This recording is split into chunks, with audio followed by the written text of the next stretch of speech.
Hi at isang pagbati ng magandang gabi sa inyong lahat na nakikinig ngayon sa Papa Dudut Stories. Number 1 fan kasi ako ng mga kwento ninyo, lalo na kapag horror ang tema. Kaya naman nag-decide ako na mag-share din ng nakakatakot na istorya na totoong nangyari sa akin years back. By the way, ako po si Selmina, 35 years old na ngayon at kasalukuyang nakatira dito sa Novaliches proper, Quezon City. Isa din po akong ahente ng St. Peter. Ang ikinabubuhay ko ay ang pag-aalok ng funeral plans at sa awa naman ng Diyos ay nakakaraos naman ako.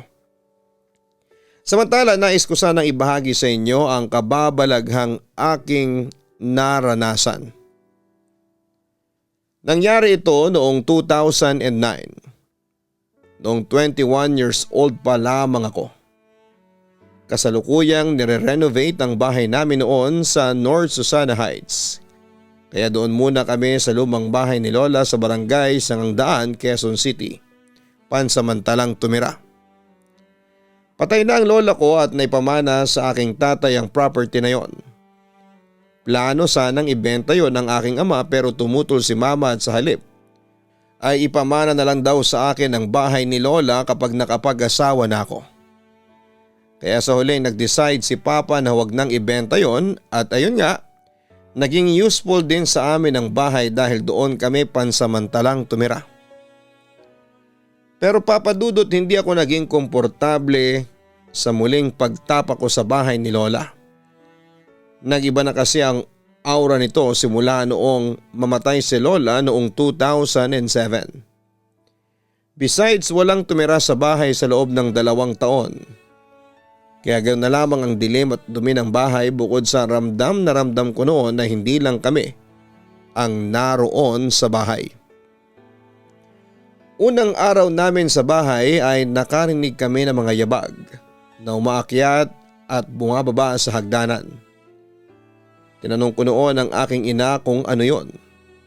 Ang sabi niya baka raw sa kapitbahay nang gagaling kasi townhouse ang bahay ni Lola. Meaning ay dikit-dikit.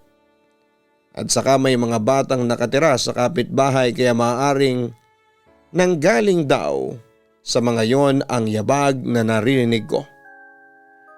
Pero hindi ako kumbinsido sa sinabing yon ni Mama kasi dinig na dinig ko yung mga yabag na parang nanggagaling mismo sa loob ng bahay namin ang mga yabag.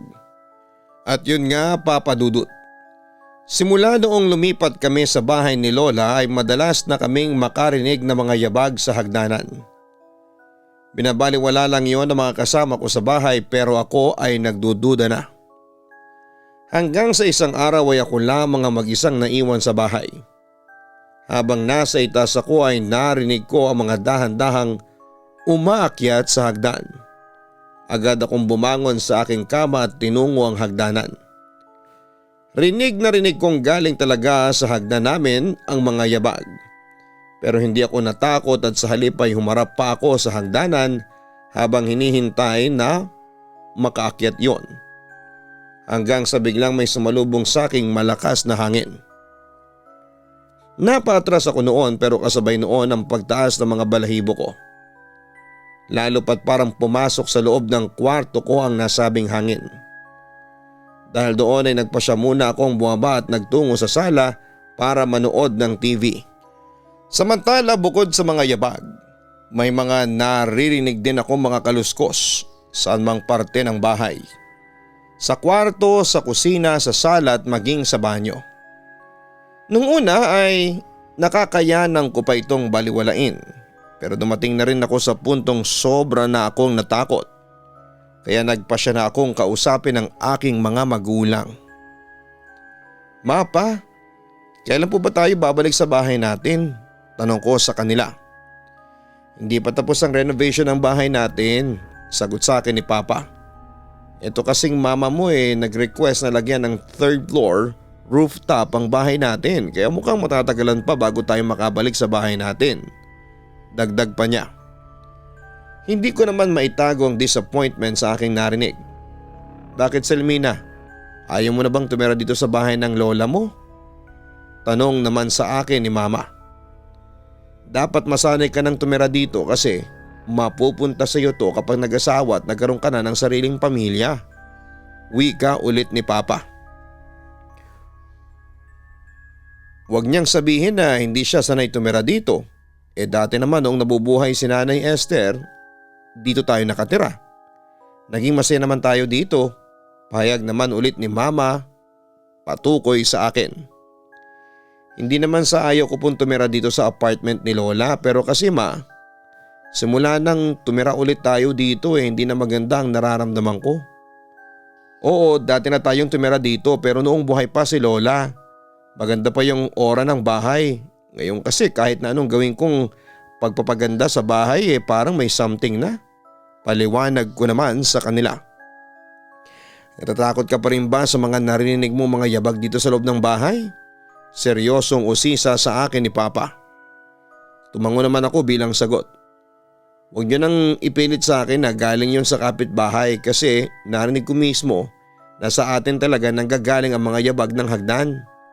Mapa, merong multo sa bahay. Pero Papa Dudut, pagkatapos kong sabihin yon sa mga magulang ko ay muli kaming nakarinig na mga yabag mula sa kwarto ko palabas at pababa ng hagdanan. Natigilan kaming tatlo kasi walang tao sa itaas. Ang mga kapatid ko noon ay nasa eskwelahan at imposible ding sa kapitbahay yon kasi walang tao din doon.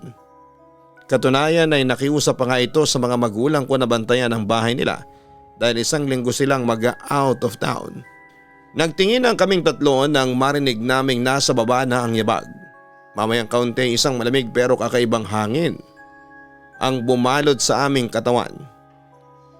Nagsitaasan ang mga balahibo ko sa katawan at alam kong ganun din ang naramdaman ng mga magulang ko. Pero sa halip na seryosohin yon, ay sinubukang baliwain na lamang yon ng mga magulang ko. Much of my disappointment, nagsabi pa sa akin ang tatay ko na huwag na naming pag-usapan pa ang mga multo.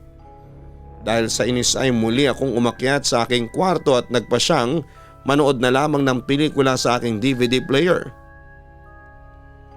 Kinagabihan habang kinakausap ko ang boyfriend ko over the phone. Tapos sinumpong ako ng panunuyot ng lalamunan. Kaya sinabi ko sa kanya na bababa lamang ako para uminom and told him not to put down the phone. So yun nga, I went down and headed for the kitchen. I went for the ref to pull out the picture nang may mapansin akong tao sa sala namin. From our kitchen kasi, you can see if someone was seated on the couches sa sala. I didn't turn on the lights that time kasi nga sanay naman ako sa dilim. I initially thought na baka yung helper naming si Manang Cora yon. Kada gabi kasi nag-rosary siya bago matulog. Usually doon siya banda nauupo pag nag-rosaryo. So tinawag ko siya pero hindi naman siya sumagot. Dahil naintriga ako ay nagpa siya akong lapitan siya kasi akala ko ay hindi na niya ako naririnig. Medyo matanda na kasi si Manang Cora. Pero nakaramdam ako ng panghihilakbot. Nang ma-realize kong iba ang silhouette niya from Manang. Nilapitan ko pa further at doon ko nakumpirmang ibang tao pala yung nakaupo. The apparition had short hair and was wearing a red duster. That's when I realized na it was my grandma who passed kasi ever since na nagkamalay ako ay short hair siya. Tapos she was wearing her favorite duster na kulay pula with white trim. Noong nilapitan ko ay hindi nawala at I'm pretty sure na nakatingin siya sa akin. Sobrang kinilabutan ako ng time na yon tapos for a second or so ay hindi ako nakagalaw. When I finally recovered my wits, I turned on the lights near the sala at nawala na siya. Agad ako nakaramdam ng takot sa aking nasaksihan. Kaya naman napasigaw ako. Bumaba naman kaagad ang mga magulang ko nang marinig nila yon. Bakit ka ba sumisigaw ha, Selmina? Naiinis na tanong sa akin ni Papa. Malalim na kasi ang gabi kaya malamang ay naabala ko sila ni Mama sa pagtulog. Nakita ko po si Lola nakaupo sa may sofa, nakatitig sa akin. Hysterical kong sagot sa kanya. Nagmumulto po siya, Ma, Pa. Ano ngayon kung nagmumulto sa iyo ang lola mo? Lola mo naman yun. At saka mahal na mahal ka nun, lalo na nung nabubuhay pa siya. Alalahanin mo siya nag-alaga at nagpalaki sa iyo. Medyo naiirita na rin wika ni Mama sa akin. Pero kahit na, Ma, Pa, multo pa rin siya. Kung ganun siya, yung narinig nating umaakyat baba sa hagdan, siya yun. Dagdag ko pa. Totoo man o hindi ang sinasabi mo, ang importante ang lola mo lang ang nagmumulto. Hindi ka hinon. Pagtatapos ni Papa pagkatapos ay sabay na silang umakyat ni Mama pabalik sa kanilang kwarto. Habang ako ay nakatingin pa rin sa may sofa kung saan ko siya nakitang nakaupo. Papadudot kahit wala akong nakikita ay ramdam na ramdam ko pa rin noon ang presensya ni Lola. That was the last time I saw her and after that, hindi na siya nagpakita sa family namin. I can only guess kung bakit sa akin lamang siya nagpakita. For one thing, noong buhay pa siya, she used to visit us very often. Also, ako yung una niyang apo and I would say na laki ako sa lola ko. When I went back to pick up the phone that night, I didn't tell my boyfriend. Kalaking tao pero matatakutin kasi siya. Tapos for sure kapag kinuwento ko yon ay hindi siya makakatulog. I only told him about it a couple of days later. Papadudot hindi lang yung lola ko, yung mumu na nagpakita sa house namin. One of my sister's blockmates went to our house one night. Agad namang siyang inasikaso ng kapatid ko at naganda ito ng merienda para sa kaibigan. Pagbalik niya ay biglang nagsalita ang kaibigan niya. May kuya ka pala? Tanong nito sa aking kapatid. Akala ko Carla si Ate Selmina ang panganay. Dagdag pa nito. Nagtaka naman ang kapatid kong si Carla at si Ate Selmina talaga ang panganay. At saka wala akong kapatid na lalaki. Sagot pa niya. Pero ininsist ng kaibigan niya na meron siyang nakitang lalaki na umakyat ng hagdanan. Nakasuot daw ito ng short sleeve checkered polo at slacks. Pero nakayapak ito. Akala ng kaibigan ni Carla na kapatid namin ng lalaki nagpakita sa kanya kasi same facial and body structure sa aming ama. Pero almost the same age lamang ito sa akin. Nakaramdam daw ng panghihilakbot ang aking kapatid nang marinig ang sinabi ng kanyang kaibigan. Pag uwi ko kinagabihan galing sa trabaho ay ikinuwento yon sa akin ni Carla. Isang tanong tuloy ang gumulo noon sa aming isipan. Sino ang lalaking yon? Tapos that same friend ni Carla also felt bad vibes doon sa banyo namin. Ang sabi niya ay minsan daw may nagpapakita doon na dumaraan na matandang babae.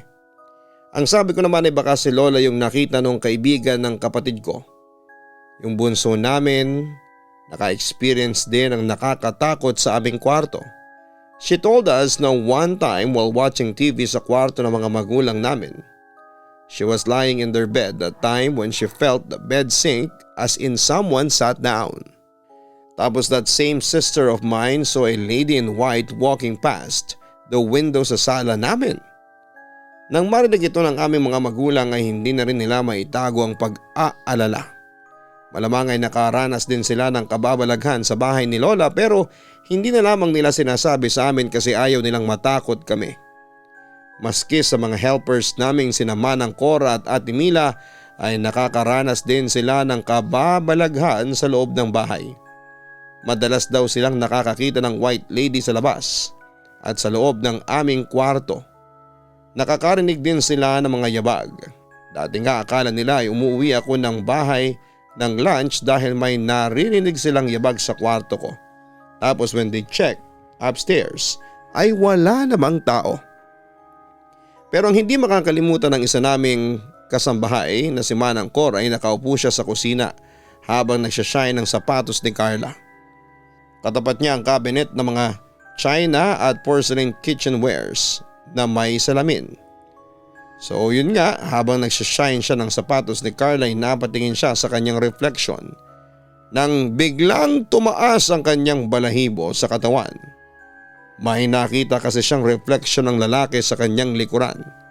Tapos kitang kita niya sa refleksyon na bigla daw umakyat ang lalaki na parang gagamba. Napatayo daw si Manang Cora sa kanyang kinakaupuan, Papa Dudut, at napalingon sa hagdanan. Wala siyang nakitang lalaking maalagagamba. Pero ramdam na ramdam daw niya ang presensya nito. Buti na lamang at dumating din ang araw na natapos na ang renovation ng aming bahay, kaya dali-dali na kaming bumalik at umalis sa bahay ni Lola. Pero bago yon ay naghanap ako ng albularyo para mabigyan ng kasagutan kung sino o anong nilalang ang naninirahan ngayon sa bahay ni Lola. Doon ko napagtanto na binabahayan na pala yon ng maligno na nagaan yung lalaki at isang white lady. Tinanong ko kung pwede bang mapaalis yun, pero ang sabi ng albularyo ay mukhang malabo dahil simula nang mamatay si Lola ay naging abandonado ang bahay sa mahabang panahon. Kaya eto na raw ang naging tirahan ng mga nilalang na hindi nakikita. Kaya sa uli hinayaan na lamang namin na manirahan ng mga nilalang na yon sa bahay ng aking lola. Samantala makalipas ang 5 taon nang ako'y mag-asawa ay inilipat sa pangalan ko ang pagmamay-ari ng bahay ni Lola. Pero dahil sa ayaw kong itira ang pamilya ko sa apartment na yon ay nag-decide na lamang akong ibenta ang apartment sa halagang 1.8 million pesos. Agad naman itong nabili dahil nasa Quezon City ito at malapit naman sa mga major establishments. At nagpasya na lamang kami ng asawa ko na bumili ng bahay sa Novaliches proper. Mas maganda, mas malawak at nasa commercial area. Naka-move on na rin ako sa mga naging karanasan ko na kababalaghan sa bahay ni Lola. At kung sino man ang nakatira ngayon sa bahay na yon ay good luck na lang. Papadudot yun lamang ang kwentong gusto kong i-share sa inyong programa.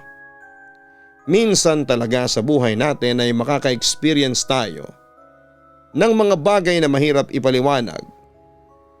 Mga kababalaghang akalain mong nangyayari pala sa totoong buhay. Ang masasabi ko lang kapag naka-experience kayo ng ganito ay huwag kakalimutang tawagin ang pangalan ng ating Panginoon. Ang ating pananampalataya sa Diyos ang siyang pinakamalakas nating sandata sa mga nilalang na hindi natin nakikita. Muli maraming salamat at magpatuloy pa ang inyong channel sa pagbibigay ng mga magagandang kwento ng kababalaghan. Lubos na nagpapasalamat, Selmina. Mga ka-online, mga ka-istorya, huwag kalimutan na mag-like, share, and subscribe. Hanapin din po ang Papa Dudut Vlogs at ang Ka-Istorya YouTube channel. Maraming salamat po sa inyong lahat. Ang buhay ay mahiwaga, laging may lungkot at saya. Sa Papa Dudut Stories, laging may karamay ka.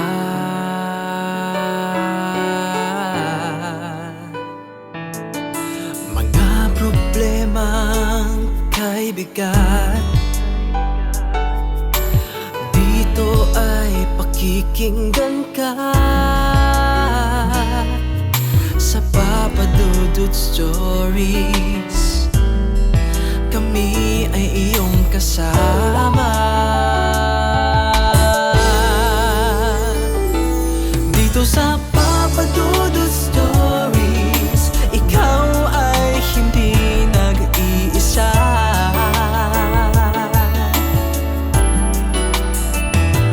Dito sa Papa Dudut Stories, may nagmamahal sa'yo. Papa Dudut Stories, Papa Dudut Stories,